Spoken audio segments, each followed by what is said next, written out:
Hello everyone. SSC MTS 2023 के लिए ये वीडियो पूरी ओरिएंटेड है। इसके अंदर मैं आपको पीवाई को एक्सप्लेन करूंगी 8 मई 2023 जो कि लास्ट एग्ज़ाम हुआ था। और ये जो एग्ज़ाम है बिल्कुल लेटेस्ट पैटर्न के ऊपर हुआ था। तो जिस तरह से पैटर्न चेंज किया गया है सेशन 1 सेशन 2 में फर्स्ट वाला जो है वो क्वालिफाइंग मान दिया, सेकंड वाले से ही कट ऑफ आएगी आपकी। तो उससे रिलेटेड है कि किस तरह के क्वेश्चन उस टाइम पे आए थे, ताकि जो अब आपका एग्ज़ाम होने वाला है सितंबर में आप उसके लिए प्रिपेयर हो जाएं। जनरल अवेयरनेस के क्वेश्चन सॉल्व करेंगे। 25 क्वेश्चन सॉल्व होंगे इस वीडियो के अंदर। सो स्टार्ट करते हैं। इस वीडियो में मैं आपको ये भी समझाऊंगी कि अगर आपके पास ये क्वेश्चन आ रहा है, ठीक है, तो अगर इसी टॉपिक से अगेन वो क्वेश्चन आएगा तो आपको कैसे दिमाग लगाएंगे कि किस टॉपिक से कहाँ से क्वेश्चन उठ के आने वाला है। मतलब आपको पीवाईक्यू एनालिसिस करना सिखाऊंगी मैं कि किस तरीके से अगर हम एनालिसिस करना चाहते हैं पीवाईक्यू का तो किस तरह किया जाता है, ताकि हम आगे के लिए भी अवेयर हो जाएं कि अगर इस टॉपिक से क्वेश्चन आएगा तो यहाँ से आ सकता है, यहाँ से आ सकता है। और इस टॉपिक से रिलेटेड जो भी एडिशनल इन्फॉर्मेशन होगी जो मुझे लगता है आपको ज़रूर पता होने चाहिए, मैं आपको रिकॉल करवाऊंगी, वो सारी भी इन्फॉर्मेशन आपको प्रोवाइड की जाएगी। सो फर्स्ट क्वेश्चन से स्टार्ट करते हैं। Bhagat Singh and B.K. Dutt threw bomb in the Central Legislative Assembly on किस दिन? ठीक है, तो जब भगत सिंह और बीके दत्त ने क्या किया था, बॉम्ब को फेंका था असेंबली में अंदर। वो ये दिखाना चाहते थे कि जो लोग खड़े नहीं हो पा रहे हैं उनका कहना ये था कि मुझे अंधों बहरों को सुनाना है, इसीलिए मैं बॉम्ब फेंक रहा हूँ। उनका कोई ऑब्जेक्टिव नहीं था कि वो किसी को मारना चाहते हैं। मतलब उन्होंने किसी के ऊपर फेंका था, बिल्कुल जो खाली स्पेस था ना, जहाँ पर खाली स्पेस होता है, उन्होंने वहाँ पे वो बॉम्ब फेंका था ताकि किसी को नुकसान भी ना हो और जो वो दिखाना चाहते हैं, अपनी तरफ जो अटेंशन लाना चाहते हैं, वो भी वो कर पाए। तो आपको ये बताना होगा कि वो उन्होंने किस दिन किया था। देखिए, जो उनका जो ऑप्शन इन्होंने दे रखे हैं ये 1929 और 1930 के हैं, दो ऑप्शन से, दो ईयर के हिसाब से। अगर आपको थोड़ा सा भी अंदाजा होगा कि वो कौन से ईयर में था तो हो जाएगा। ठीक है, तो देखो यहाँ पे दो ही हैं, एक है 8 अप्रैल, एक है 10 अप्रैल। सोचिए जरा क्या आंसर होगा इसका।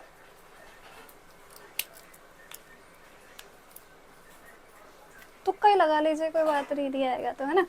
करेक्ट आंसर आपका 8 अप्रैल है 1929 में। ठीक है, तो 1929 में ही देखो, ये तो आपको याद रखना है कि भगत सिंह ने इस टाइम पे वो बॉम्ब को फेंका था, वो 8 अप्रैल 1929 था, इसको एग्जैक्टली याद कर लीजिए। और साथ ही साथ जिसके एडिशनल इन्फॉर्मेशन ये है कि 1929 में ही और भी कुछ चीज़ें हुई है, जैसे उन्हें अरेस्ट कर लिया गया था लाहौर कॉन्स्पिरेसी केस के अंदर, और उन्होंने 1929 में ही 112 डेज की हंगर स्ट्राइक रखी थी जेल के अंदर। जब उनको कैद कर लिया गया था तो 112 दिन की उन्होंने हंगर स्ट्राइक रखी थी। वो किस लिए रखी थी? क्योंकि जो हिंदू कह रही हूँ मैं, जो इंडियन लोग वहाँ पे जेल के अंदर थे और जो ब्रिटिशर जेल के अंदर थे, उनके साथ जो किया जा रहा था, बहुत भेदभाव किया जा रहा था। लाइक उनको बहुत अच्छी फैसिलिटी प्रोवाइड की जा रही थी जो ब्रिटिशर्स थे, और उनको जेल में बंद करके रखा गया था, और इंडियन के साथ बहुत ज़्यादा बुरा किया जा रहा था। इसी वजह से उन्होंने हंगर स्ट्राइक रखी थी कि एटलीस्ट हमें जेल के अंदर तो क्वालिटी दे दो, तुम बाहर तो कहीं दे ही नहीं रहे हो, तो एटलीस्ट जेल के अंदर तो डिजर्व कर ही रहे हैं हम। तो इसलिए उन्होंने हंगर स्ट्राइक भी इसी टाइम पे रखी थी।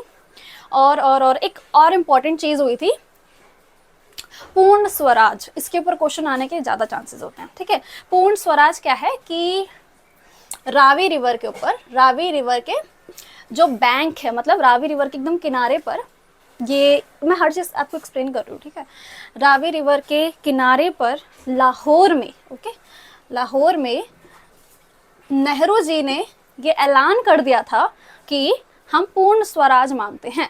मतलब ब्रिटिशर्स, अब आपको हमारे देश को छोड़ के जाना ही पड़ेगा, हम ही यहाँ के मूल निवासी हैं और हम ही यहाँ रहने वाले हैं, तो आपको छोड़ के जाना पड़ेगा। और हम आपको ऐसा नहीं करने वाले कि आप सुप्रीम रहिए और नीचे हम राज करेंगे, ऐसा भी नहीं, आपको कंप्लीट हमें छोड़ के जाना पड़ेगा। ये भी उन्होंने ये जो लाहौर वाला जो पूर्ण स्वराज था ये भी 1929 में ही हुआ था। तो इसको भी आप याद रख सकते हैं, क्योंकि यहाँ से भी क्वेश्चन उठने का बहुत अच्छा चांस होता है। और ये रावी रिवर के किनारे लाहौर में हुआ था। और किसने किया था? नेहरू जी ने। ठीक है, नेहरू जी ने ये बोला था। So here is your second question. Which famous Indian sportsman is nicknamed as captain cool? तो किस फेमस इंडियन स्पोर्ट्समैन को कैप्टन कूल का निकनेम दिया गया है? ठीक है, ज़्यादा पॉसिबिलिटी है कि आपको इस बारे में नहीं पता होगा, बट पता है तो अच्छी बात है, थोड़ा बहुत कॉमन सेंस यूज़ कीजिए। कौन कैप्टन रहे थे? कैप्टन कूल बोला है ना, तो कैप्टन कौन रहे थे? आई गेस आप इसका अंदाज़ा लगा चुके होंगे। महेंद्र सिंह धोनी की बात हो रही है यहाँ पे, MS धोनी की। इसके एडिशनल इन्फॉर्मेशन भी ले लीजिए। मेजर ध्यानचंद जी को क्या कहा जाता है? पहले तो ये बताइए कि मेजर ध्यानचंद किस स्पोर्ट से रिलेटेड हैं? ये पता है आपको? हॉकी से रिलेटेड है, ठीक है, वो हॉकी से रिलेटेड है। तो हॉकी से रिलेटेड है तो इनके जो निकनेम है ना उसमें भी यही है। जैसे कि इनको निकनेम दिया गया है हॉकी विजार्ड और magician of hockey, hockey wizard and दूसरा मैजिशियन ऑफ हॉकी, ये दिया गया है।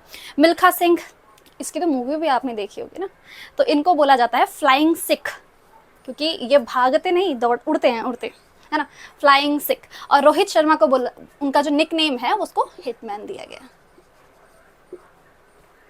और कुछ भी बता दो एडिशनल और स्पोर्ट्समैन की? अगर यहाँ से आपका क्वेश्चन आएगा तो मैं उसे आपके हाथों से जाने नहीं दूंगी, ठीक है। तो जैसे आप जो PT उषा है उनको बोलते हैं उड़न परी, है ना, जो PT उषा है उनको उड़न परी बोलते हैं। विराट कोहली को, विराट कोहली का निकनेम पता है आपको? एक तो किंग कोहली बोलते हैं, लिख देती हूँ मैं, आपको ऐसा समझ नहीं आएगा।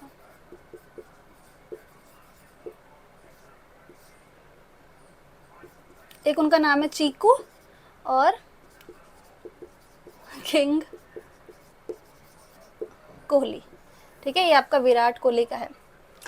और PT उषा को उड़न परी।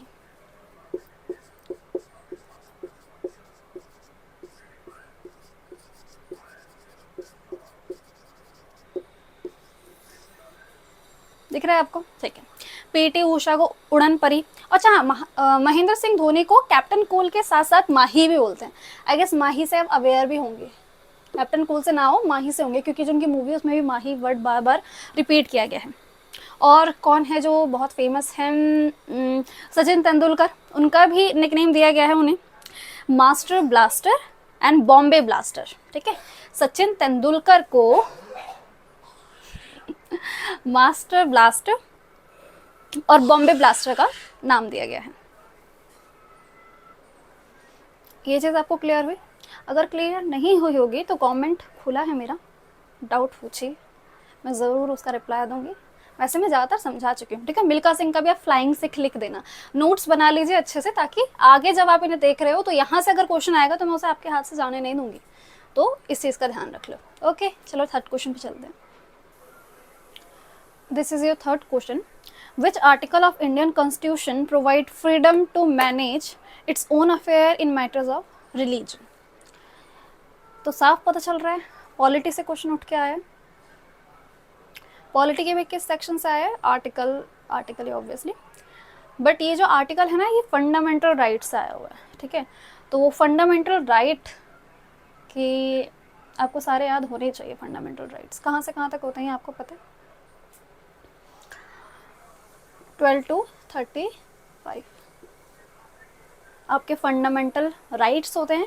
12 से लेके 35 तक फंडामेंटल राइट्स होते हैं और इनको आपको टिप्स पे याद होना चाहिए, और ये वहीं से क्वेश्चन उठ के आए हैं। तो अब तक तो आपके मन में दो तो आए, अब जब मैंने आपको इतना हिंट दे दिया तो आपके मन में ये तो आ गया कि ये होगा चाहे ये होगा, ठीक है। तो चलो इसका याद कर लो तुम अच्छे से, और करना ज़रूरी भी है। जो रिलीजन से रिलेटेड है ना, इसको आप ऐसे याद करो,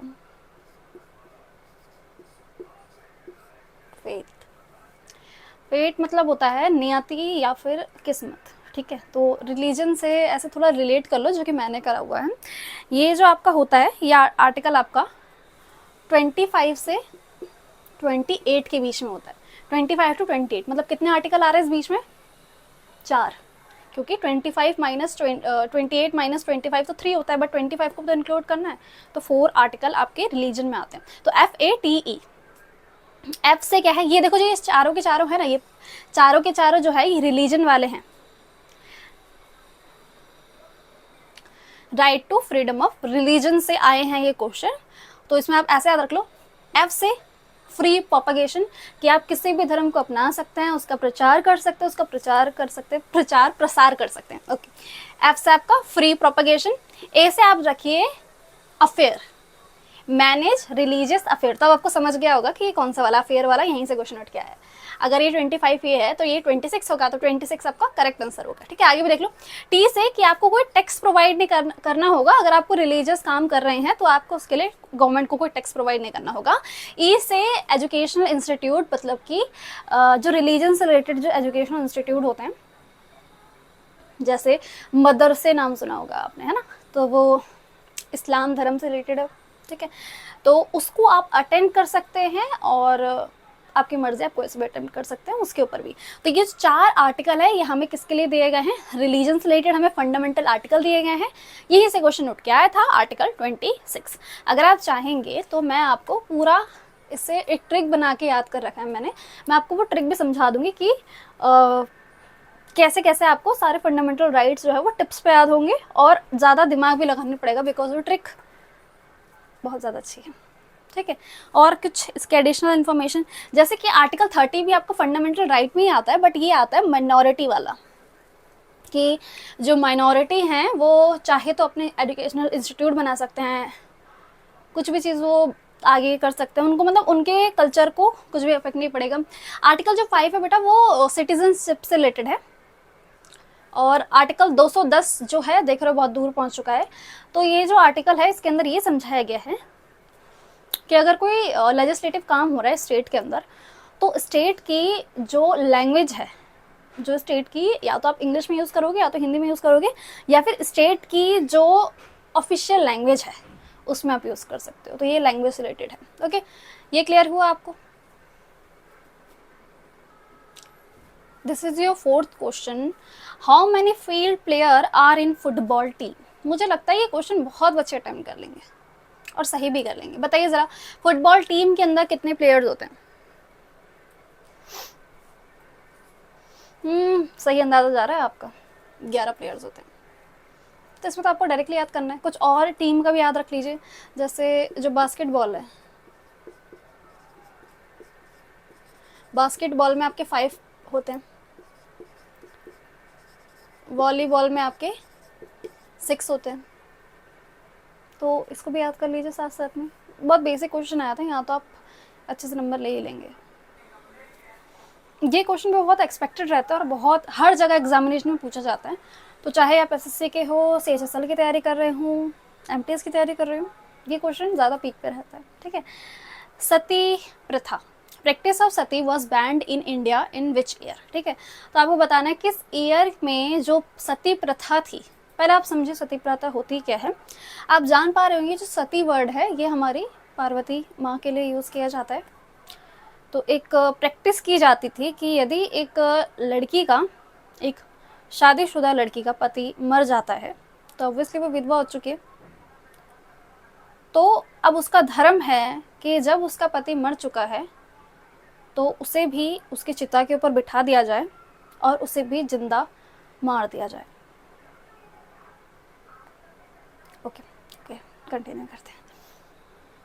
और ये ऐसा इसलिए किया जाता था ताकि जो बीवी है उसका हक है उसके पति की सेवा करना, तो जब वो नेक्स्ट जन्म लेगा, उसका पति जब वो नेक्स्ट जन्म लेगा तो उसकी बीवी उसके साथ होनी चाहिए उसकी सेवा करने के लिए, इसलिए उन्हें ऐसा करने पे मजबूर किया जाता है। और जो भी लेडी इस सती प्रथा को करती थी तो उसको बहुत ज़्यादा रिस्पेक्ट प्रोवाइड की जाती थी, बिकॉज अब बहुत अच्छा काम कर रही हो, बहुत अच्छी लेडी हो। देखो ये घुमा फिरा के मतलब बातों को तोड़ मरोड़ के सही करने की बात हो गई है, क्योंकि जो सती पार्वती माँ थी उन्होंने भी अपनी ऐसे ही करके जान दी थी शिव जी को पाने के लिए, तो उसी चीज़ को यहाँ पर ऐसे घुमा के बोला गया है। ठीक है, समझ आ गया होगा आपको प्रैक्टिस ऑफ सती क्या थी। तो ये किस ईयर में बंद की गई थी? देखिए 1857 में रिवॉल्ट हुआ था, इस टाइम पे तो ऐसा कुछ हुआ नहीं है। ठीक है, तो इसको तो अभी कम कर दीजिए। बाकी बचे ये तीनों, इसमें से आपको बताना होगा। देखिए अगर आपको करेक्टली आंसर पता है तो आप डायरेक्टली बता देंगे। ठीक है, तो चलो मैं आपको पहले इसकी एडिशनल इन्फॉर्मेशन देती हूँ। ठीक है, तो एक थे राजा राम मोहन रॉय,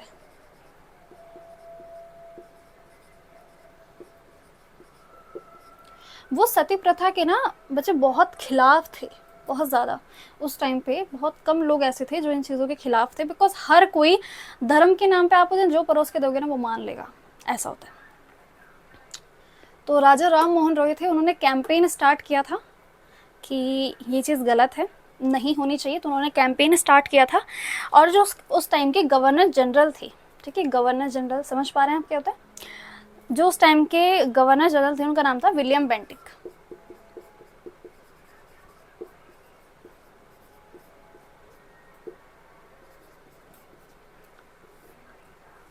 तो उस टाइम के जो गवर्नर जनरल थे उनका नाम था विलियम बेंटिक। तो जो राजा राम मोहन रॉय ने जो कैंपेन स्टार्ट किए थे वो सक्सेसफुल हो गए थे, क्योंकि उसके ऊपर विलियम बेंटिक का ध्यान गया और उन्होंने सती प्रथा को बैन कर दिया था इन 1829। ठीक है, समझ आ गया आपको पूरा?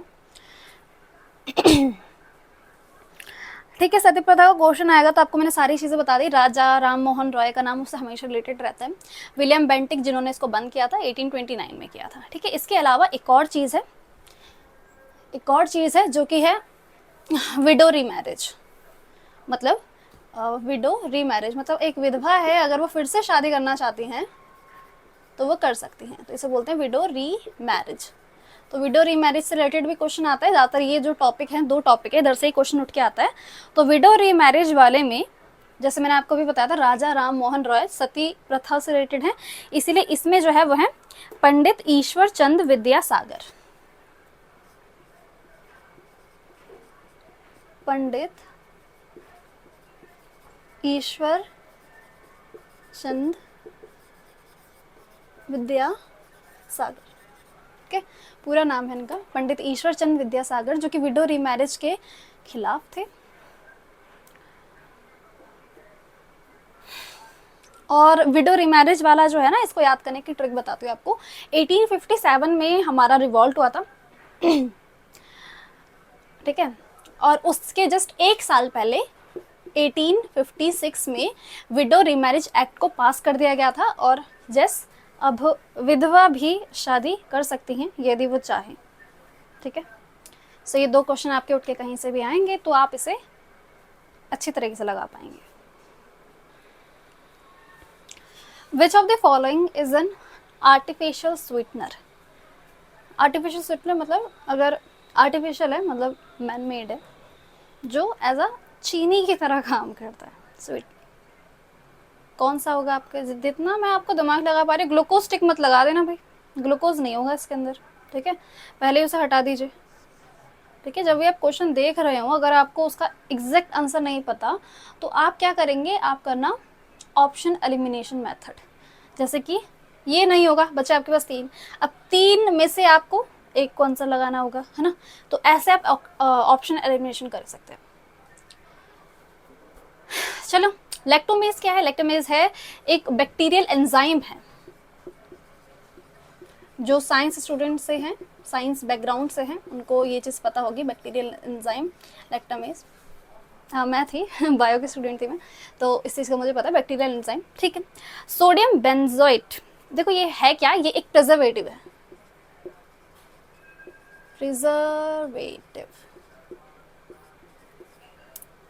प्रिजर्वेटिव का मतलब क्या होता है?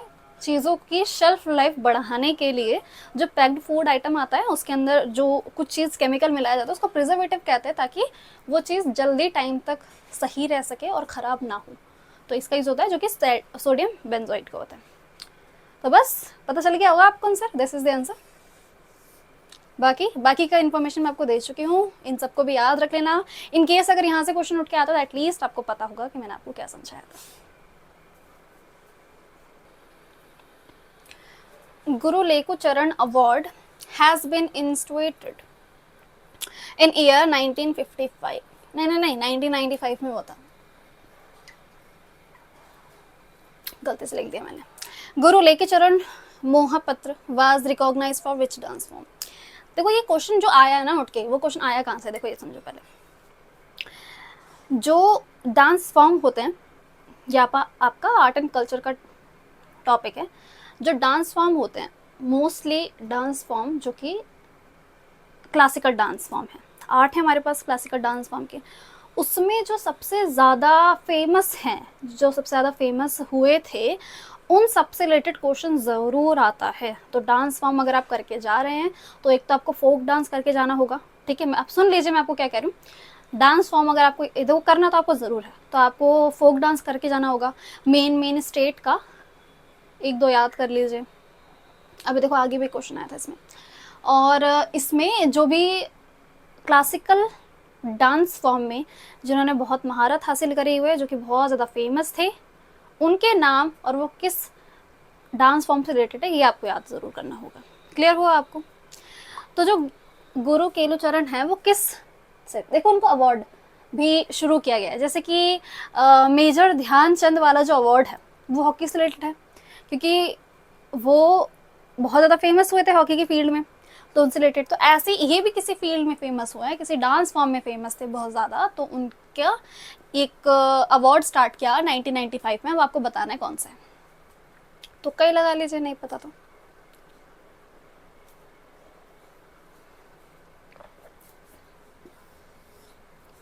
ओडिसी, ओके।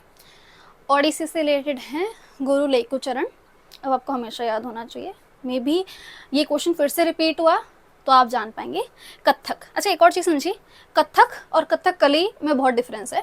कथक जो है वो नॉर्दर्न इंडिया का डांस है, कथकली साउदर्न इंडिया का डांस है।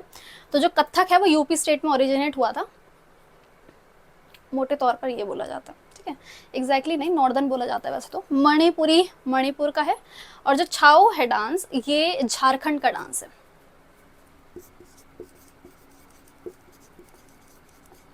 छाऊ जो है वो झारखंड का डांस है। इसके अंदर क्या किया था, बड़े बड़े मास्क पहनते हैं वो, एक मास्क, यूनिक शेप के एक मास्क पहनते हैं ऊपर, और उसके साथ डांस किया जाता है। ज़्यादातर ये प्रकृति से रिलेटेड चीज़ों को समझाते हैं, लाइक बर्ड, माउंटेन, इन सब चीज़ों से रिलेटेड कहानी जैसा होता है कुछ ये छाओ डांस, ठीक है। इसको जरूर याद रख लेना, अगर झारखंड से रिलेटेड कोई भी फोक डांस पूछा जाएगा तो वो छाओ जरूर पूछा जाएगा, okay. Ambubachi Mela is held in which place? जो अम्बुबाची मेला है वो बहुत फेमस मेला है, ठीक है। तो जैसे कि आपको दिख रहा है कि अगर एमटीएस ने यहाँ से क्वेश्चन उठाया है, इट मीन्स आपको जो फेमस मेला होते हैं ऑल ओवर इंडिया में, उनके बारे में आपको पढ़ना पड़ेगा। किस देवी से रिलेटेड है वो मेला, किस रीजन से करवाया जाता है, किस प्लेस पे करवाया जाता है, आपको ये भी याद करना होगा। तो इन सारे क्वेश्चन को देख के अपने माइंड में रखिए कि अगर यहाँ से क्वेश्चन उठ के आ रहा है तो उससे रिलेटेड जो भी सारी इन्फॉर्मेशन है वो आप याद करेंगे। तो बताइए अम्बुबाची मेला किस प्लेस पर होता है? लखनऊ, पुणे, गुवाहाटी, पटना। देखो जो नाम आपको हिंट देती है, जो नाम आपको इन सब में से बिल्कुल ऑड लग रहा है ना, सबसे ज़्यादा ऑड, वही आंसर है।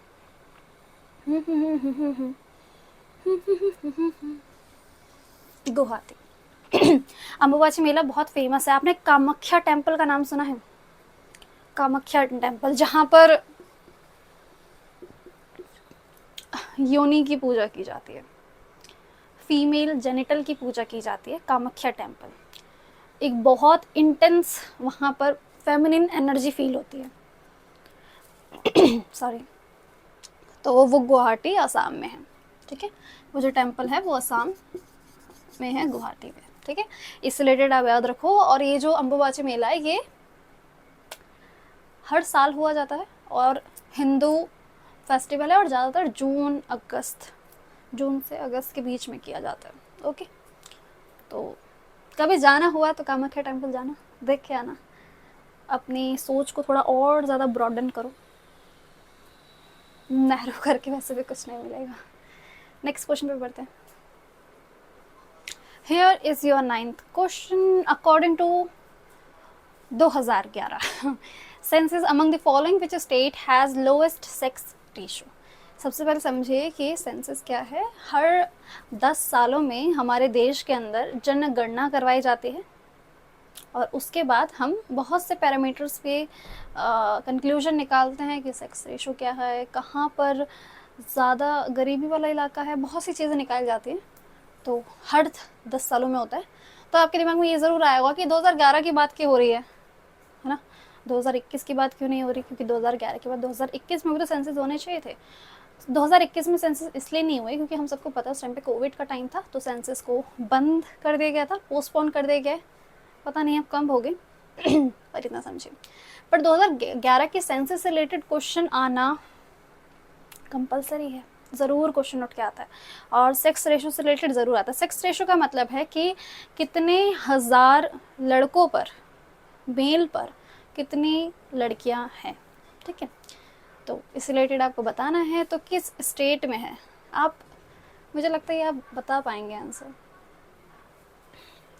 हरियाणा। हरियाणा का सबसे ज़्यादा लोएस्ट सेक्स रेशो है, बहुत ज़्यादा लोएस्ट है।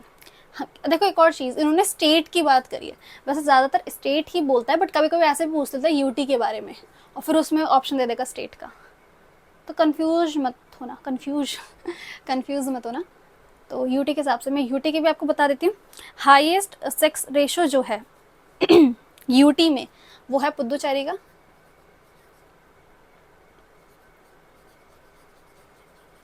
और लोएस्ट, देखो मैं हाईएस्ट क्लास से लगा रही हूँ, लोएस्ट क्लास से लगा रही हूँ, लोएस्ट वाला जो है वो दमन दीव में है। सॉरी ठीक है, तो ये अभी के अभी याद कर लो कि जो हाईएस्ट है वो पुदुचेरी में है, लोएस्ट वाला दमन दीव में है। यूटी की बात करें, और अगर हम स्टेट की बात करें तो लोएस्ट आपका हरियाणा में है और आपका हाईएस्ट कहाँ है, केरला में। अभी क्लियर हो गया, अभी के अभी याद कर लो, क्योंकि बाद में आपको टाइम मिले ना मिले याद करने का, सितंबर में एग्जाम है, अगस्त हमारा चल रहा है। UT highest Puducherry, lowest Daman and Diu. State में बात करें, highest Kerala, lowest Haryana, that's it. Question number 10, which among the following state divide Sri Lanka from India. पहले ये समझे ये होता क्या है, जो भी पानी होता है ना, जो दो, जैसे हमारा भारत है, ठीक है, यहाँ पे हमारा श्रीलंका है, तो जो ये वाला एरिया है पानी वाला, इसको बोलते हैं। तो ये कौन से बीच में, हमारे इंडिया और श्रीलंका के बीच में कौन सा आता है, ठीक है, अभी याद कर लीजिए। वैसे ज़्यादा मुझे लगता है आपको पता होगा, पाक स्टेट होता है जो कि इस वाले रीजन को बोलते हैं, राम सेतु वाला रीजन, आप समझ पाए होंगे। जो सुंडा स्ट्रेट है ना, ये इंडोनेशिया के दो आइलैंड के बीच में है, ठीक है, इंडोनेशिया के दो आइलैंड की, इंडोनेशिया बहुत टुकड़ों में बटा हुआ है ना, तो इंडोनेशिया के तो दो आइलैंड हैं, जावा एंड सुमात्रा, इसमें सही बोल रही हूँ, जावा एंड सुमात्रा, इन दोनों के बीच आइलैंड में सुंडा स्टेट है। याकटन वाला जो है वो मेक्सिको और क्यूबा के बीच में है, ठीक है, ये काटन वाला मेक्सिकन और क्यूबा के बीच में, और पाक स्टेट में आपको समझा चुकी हूँ, ज्योग्राफी का क्वेश्चन आया है। क्वेश्चन 11, वो has the power to interpret the constitution of India.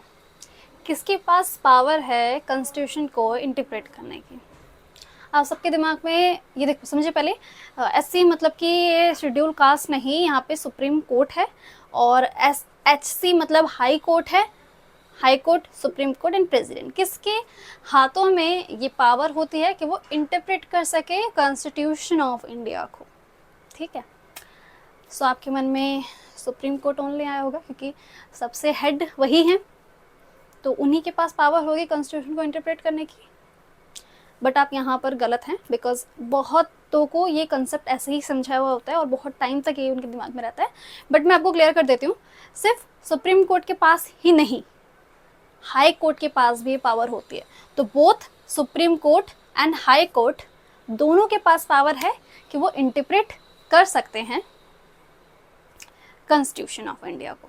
Interpret का मतलब होता है व्याख्या करना, okay. Question 12, which among the following organ in the human body is most affected by the pneumonia disease.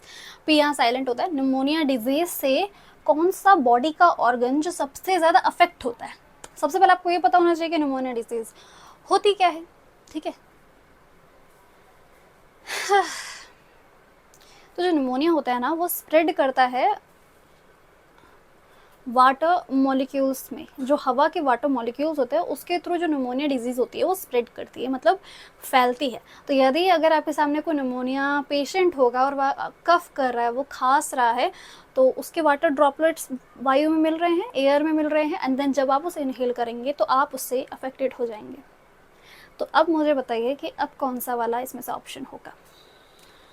हाँ बिल्कुल आप सही जा रहे हैं। अगर मैं इनहेल करने की बात कर रही हूँ तो यूरिनरी ब्लैडर की बात तो नहीं कर रही होंगी। दिल का कोई रोल नहीं है उसमें, है ना, सांस लेने में दिल का क्या रोल है। किडनी की बात हो नहीं रही होगी, गिर जा तू। और correct answer is lungs. Okay, so pneumonia disease से रिलेटेड क्वेश्चन आ गया है। इट मीन्स बाकी के जो और भी डिजीज़ हैं उनके बारे में भी आपको पढ़ना होगा।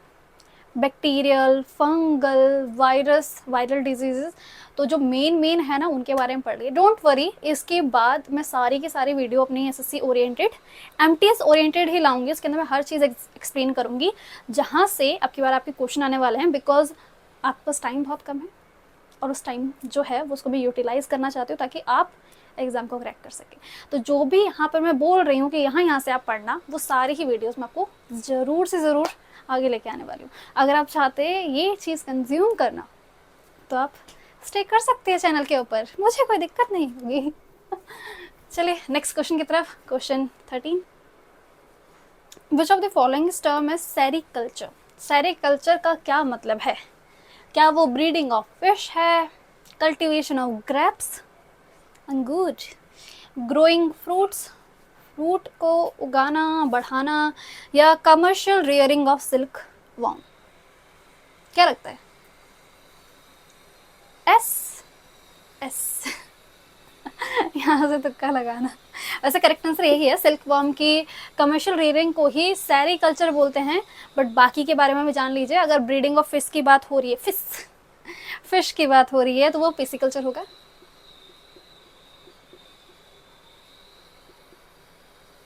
अगर ग्रेप्स के कल्टीवेशन की बात हो रही है तो वो विटिकल्चर होगा। ग्रोइंग ऑफ फ्रूट्स, इसका एग्जैक्ट वर्ड मेरे दिमाग में भी नहीं है, शायद इसे पोमोलॉजी तो बोलते हैं। फ्रूट से रिलेटेड जो वो होती है ना, स्टडी होती है, उसको पोमोलॉजी बोलते हैं, आप याद रख लेना। अब जब नॉलेज आ ही गई है मेरे दिमाग में, एकदम से क्लिक हो गई, तो आपको बता दूं। और शायद इसे फ्रूटी कल्चर भी बोलते हैं। मजा हो ओके, 14 क्वेश्चन पे चले। Here is your 14 question. Freedom of Exile is the autobiography book of। जो Freedom of Exile एक बुक का नाम है, वो ऑटोबायोग्राफी है किसकी? इन सब में से किसकी? जेबी कृपलानी, जवाहरलाल नेहरू, दलाई लामा, या फिर महात्मा गांधी? इन सब में से किसकी जो फ्रीडम ऑफ एग्जाइल जो बुक का नाम है वो है? जो जेबी कृपलानी है ना, इनकी जो बुक आई थी उसका नाम था माय टाइम्स। 2004 में आई थी। ठीक है, नोट करते चलिए साथ साथ में, फिर से आपको टाइम नहीं मिलेगा इस वीडियो को जाके पूरा, क्योंकि वीडियो बहुत लंबी जा रही है। ठीक है, तो जेबी कृपलानी, तो ये तो आपका एलिमिनेशन से हट गया, ये नहीं हो सकते। जवाहरलाल नेहरू ने लिखी थी टुवर्ड्स फ्रीडम, टुवर्ड्स फ्रीडम इनकी बुक थी, उसमें इन्होंने अपने बारे में बताया था। और एक और बुक है जो कि भारत की खोज है। ठीक है, वो इनकी ऑटोबायोग्राफी नहीं है, बट इससे रिलेटेड आप याद रख सकते हैं कि अगर भारत की खोज से रिलेटेड कोई क्वेश्चन आ रहा है तो वो जवाहरलाल नेहरू ही होंगे। ठीक है, दलाई लामा या फिर महात्मा गांधी। अब ये दो ही बच रहे हैं, जरा तुक्का ही लगा लो। फ्रीडम ऑफ एग्जाइल, एग्जाइल का मतलब होता है जेल, कैदी। कौन बने होंगे ज़्यादा बड़े टाइम के लिए? So correct answer is Dalai Lama. Mahatma Gandhi की एक वो आई थी, सत्य का प्रयोग। ठीक है, सत्य का प्रयोग।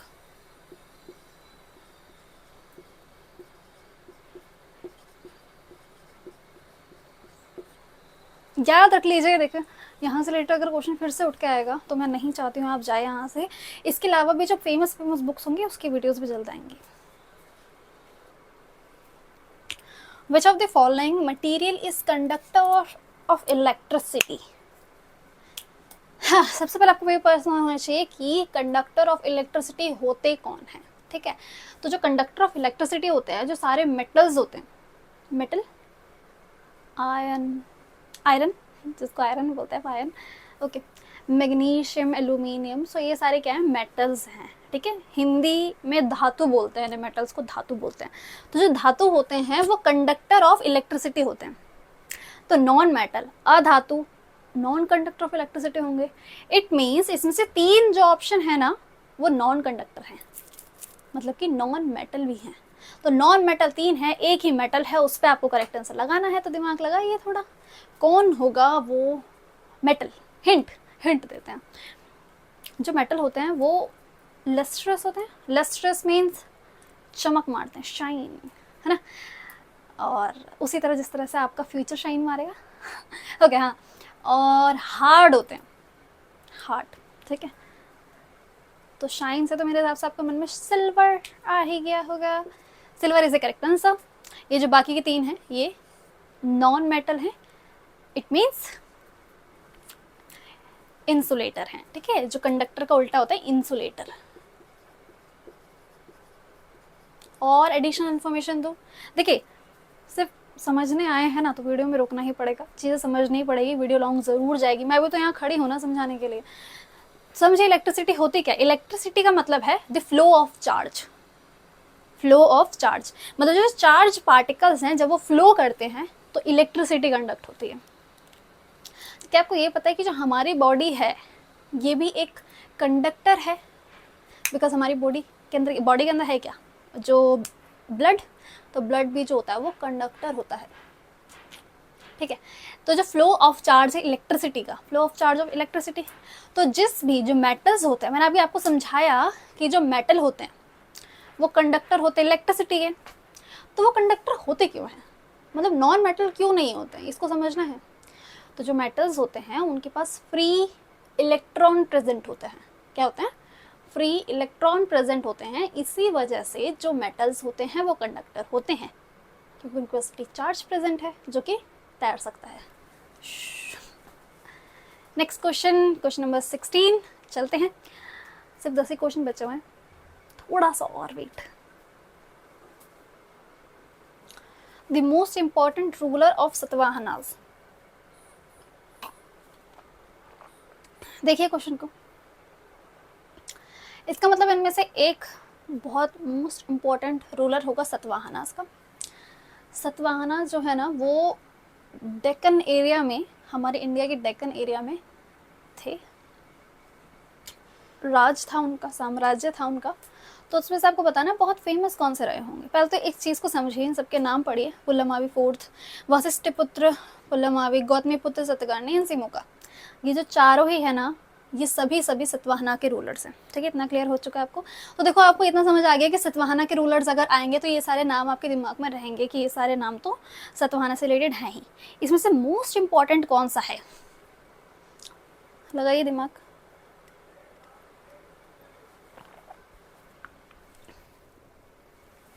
गौतमीपुत्र श्री सतकर्णी, नाम भी बहुत बड़ा है इनका। देखो जो चीज़ें ज़्यादा करेक्ट आंसर है ना उनको ज़्यादा एक्सप्लेन करके बताया गया, और ठीक है। गौतमीपुत्र सतकर्णी बहुत ज़्यादा फेमस हुए थे, सतवाहना रूलर थे। इन्होंने अपनी माता श्री का नाम अपने नाम के आगे लगवाया था। ज़्यादातर लोग अपने पिता का नाम ही लगाते हैं, इन्होंने माता का नाम लगाया था गौतमीपुत्र। इनकी माता जी का नाम गौतमी था, तो Gautamiputra Shri Satakarni. Question number 17, the product method which is used to calculate the aggregate annual value of good and services product is called। Eco का क्वेश्चन आया है। देखिए पूरे पेपर को एनालिसिस करने के बाद इतना समझ आया है, इको का सिर्फ एक ही क्वेश्चन आया एग्जाम के अंदर, ज़्यादा फोकस नहीं किया गया है इको के ऊपर, बाकी सब्जेक्ट के ऊपर ज़्यादा फोकस किया गया है। क्या बोलते हैं फिर उसको, प्रोडक्ट मेथड जो कि यूज़ किया जाता है। वैल्यू एडिड इनकम, देखिए इसमें ज़्यादा आपको डीप जाने की ज़रूरत नहीं है। कुछ एक आध क्वेश्चन तो ज़रूर ऐसे आते हैं जो जानबूझ के आप चाहें तो नहीं भी सही कर सकते हैं, उन्हें वो चाहते हैं कि आप यहाँ पे लैग कर जाएं। पॉलिटी का अगेन एक और question, at least how old must be an Indian citizen to be a member of Rajya Sabha. अगर कोई मेंबर ऑफ राज्यसभा बनना चाहता है तो उसकी उम्र एटलीस्ट कितनी होनी चाहिए, आप इसका आंसर लगाइए। फिर मैं आपको समझाऊंगी कि जो बाकी हैं, Lok Sabha, Rajya Sabha, president, vice president, prime minister, इन सब की क्या एज चाहिए होती है, हाई कोर्ट के जज, सुप्रीम कोर्ट के जज, इन सभी के बारे में मैं अभी बता दूंगी आपको, ठीक। तो जिसका करेक्ट आंसर है विच इज़ 30 ईयर्स, ठीक है। 30 ईयर्स बोला जाता है कि राज्यसभा के, सभी गिरे जा रहा है यार, राज्यसभा के मेंबर को होना चाहिए, और लोकसभा के मेंबर को 25 ईयर्स का होना चाहिए, प्रेसिडेंट को 35 ईयर का होना चाहिए, वाइस प्रेसिडेंट को 35 ईयर का ही होना चाहिए। अगर हम पीएम की बात करें, पीएम जो है ना ये एक्सेप्शन केस है, जो प्राइम मिनिस्टर है, इसको समझिए, अच्छा पहले लिख लीजिए यहाँ से, जो प्राइम मिनिस्टर हैं अगर वो लोकसभा से हैं, ज़्यादातर ऐसा ही होता है कि लोकसभा के ही होते हैं, तो उनकी उम्र क्या चाहिए होगी, 25 चाहिए होगी। और अगर जो प्राइम मिनिस्टर बन रहे हैं वो राज्यसभा से बन रहे हैं तो उनकी उम्र 30 ईयर्स चाहिए होगी, ठीक है। सुप्रीम कोर्ट के जज और हाई कोर्ट के जज की कोई मिनिमम एज नहीं है, तो इसको याद रखना हमेशा, कोई मिनिमम एज नहीं है, मैक्सिमम एज डिसाइड की गई है। सुप्रीम कोर्ट के जज की 65 और हाई कोर्ट के जज की 62 ईयर्स है, ठीक है। तो ये याद रखना आप, बाकी इसको नोट कर लीजिए, इंपॉर्टेंट है। नेक्स्ट क्वेश्चन पे चलते हैं फिर हम। Mongol under Genghis Khan invaded Transoxiana in north east Iran, कब किया था और उन्हें, देखिए क्वेश्चन बहुत थोड़ा डीप चले गए हैं वो, इसमें वो इस चीज़ में डीप चले गए, मेडिवल इंडिया है ये। तो अगर आप जानते होंगे मोहम्मद गोरी और मोहम्मद गजनी, उस टाइम की बात हो रही है, तो मोहम्मद गोरी के टाइम की बात हो रही है जब ये गेंगिस खान वाला था, तो इसको एग्जैक्टली याद रख लीजिए, 1219। Stand up India scheme aims at supporting entrepreneurship to community of India, किस कम्युनिटी के लिए स्टैंड अप इंडिया स्कीम बनाई गई थी, ठीक है। ये स्कीम से रिलेटेड भी ज़्यादा क्वेश्चन उठ के आते हैं, तो इसको याद कर लीजिए। एससी थे वो जिनके लिए स्कीम बनाई गई थी, और इसको अप टू 2016 में शुरू किया गया था, और अब इसे 2025 तक एक्सटेंड कर दिया गया है, तो इस चीज़ का ध्यान रख लेना आप, ठीक है। तो स्टैंड अप इंडिया स्कीम जो कि स्कीम है, ज़्यादा बाकी की भी वो भी इंपॉर्टेंट होती हैं सारी। Question number 21, which of the following dance form of India is associate with Rajasthan. Rajasthan, जैसे मैंने आपको भी बताया था कि क्लासिकल डांस फॉर्म के जो मोस्ट इम्पॉर्टेंट या फिर मोस्ट फेमस जो लोग रहे हैं उनके बारे में क्वेश्चन आता है, और फोक डांस रिलेटेड आता है, तो राजस्थान का जो फोक डांस है उसके बारे में आपको बताना है इनमें से कौन सा है। कथकली, भरतनाट्यम, कलबेलिया, ओडिसी। कथकली, भरतनाट्यम, ओडिसी, ये सारे के सारे क्लासिकल डांस फॉर्म हैं। तो हमारा क्वेश्चन बचता है क्या है, कलबेलिया। तो इसमें अगर आपको नहीं भी आता होगा और ये पता होगा कि आपके क्लासिकल डांस फॉर्म कौन कौन से हैं, तब भी आप इसमें करेक्ट आंसर लगा सकते थे। Question number 22, which is the largest continent in world. ये तो बहुत ज़्यादा इजी क्वेश्चन हो गया, पूछ रहा है कि सबसे बड़ा महाद्वीप कौन सा है, तो हम सभी को पता है एशिया, एशिया में ही हमारा भारत है, तो वही आपका सबसे बड़ा कॉन्टिनेंट है। और सबसे छोटे की बात करें तो ओशनिया, जिसको हम ऑस्ट्रेलिया भी कहते हैं, तो ये सबसे छोटा, ये दोनों एक ही के नाम है, ठीक है। ये सबसे छोटा कॉन्टिनेंट है। बस 3 और क्वेश्चन है, थोड़ा सा स्टे करना है आपको, थोड़ा सा। Question number 23, Udaipur was founded by dash after the fall of Chittor to Akbar in 1568, ठीक है। तो जो मेवाड़ के राजा थे, इसकी कहानी समझिए आप, जो मेवाड़ के राजा थे, मेवाड़ की पहले राजधानी चित्तौड़ थी, तो जब अकबर ने उनके ऊपर आक्रमण कर दिया था, चित्तौड़ के ऊपर आक्रमण कर दिया था 1568 में, तो चित्तौड़ पूरा तहस नहस हो गया था। तो मेवाड़ को एक राजधानी तो चाहिए थी, तो उसकी जो कैपिटल थी उसको शिफ्ट किया गया था, तो उसके शिफ्ट करने के लिए उदयपुर नाम की कैपिटल को बनाया गया था। और ये जो उदयपुर वाली जो थी, ये अरावली, देखो जो मेवाड़ वाला रीजन है वो है किस तरफ का, राजस्थान वाला रीजन है ना, राजस्थान में, तो राजस्थान में क्या है, अरावली हिल्स हैं।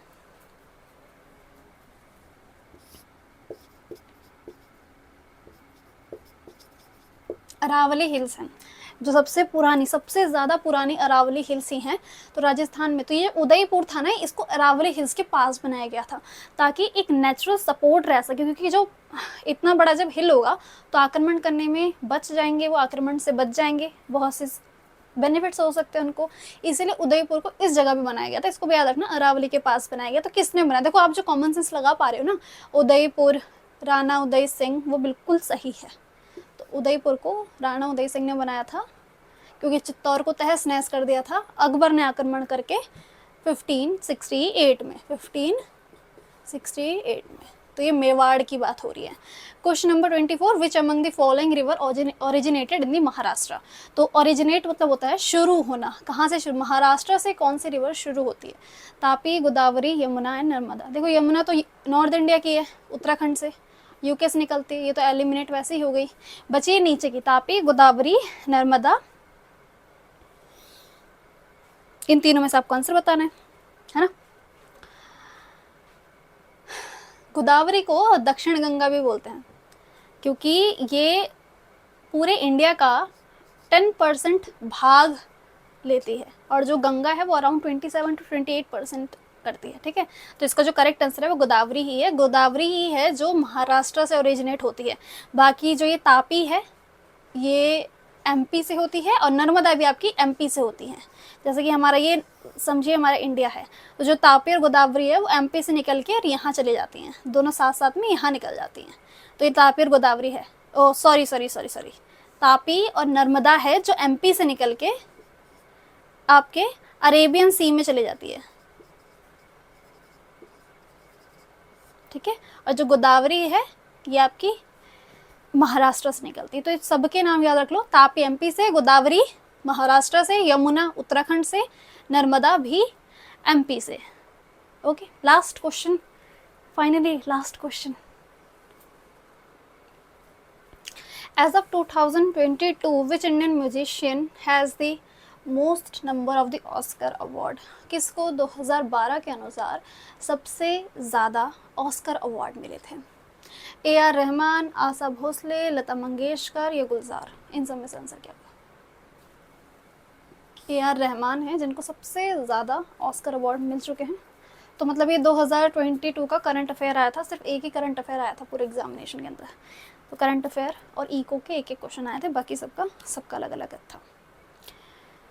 हाँ, that's it for today's video. बहुत मेहनत लग गई।